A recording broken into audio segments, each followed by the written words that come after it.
ng palakas ang mga programa sa gabi ng Pinoy. Magandang gabi, bayan. Nagpapatrol. Nagpapatrol. Ladies and gentlemen, ang kaisa-isa kong anak, Jesus Nazareno Montenegro. Pinapangako ko sa inyong lahat, sisiguraduhin ko na mas mapapalaki pa natin ang lahat ng ating mga negosyo. Yabang mo. Bamang ba rin? Hindi siya kaway. Si Congressman Miguelito Guerrero yan. Wala akong pakialam kahit sino pa sila. Kapag kinanti nila mga kaibigan ko, tabla-tabla kami.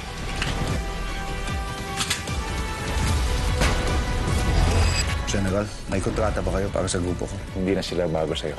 Kaya kailangan natin mahanap yung hard drive na yan. Wait, rewind that. Bingo. Delikado na hawak mo ang hard drive na yan. Baka mamaya na-compromise na pala kami. Hindi ko pa alam. Gusto ko lang protektahan yung team ko. Binuksan na nila! Check the location, bilis! Sabihin mo magpadala na siya ng tao doon ASAP. Yapan tayo nun bawat kilos natin. Doon tayo dapat mabago. Dapat maunahan natin siya kay Grace. Kung meron man po sa inyo na nakakita kay Grace sa anak ko. Kailangan po talaga namin ng tulong, ma. Wala naman kayong alam sa hirap na pinagdaanan ko eh. Naniniwala naman po kayo sa akin.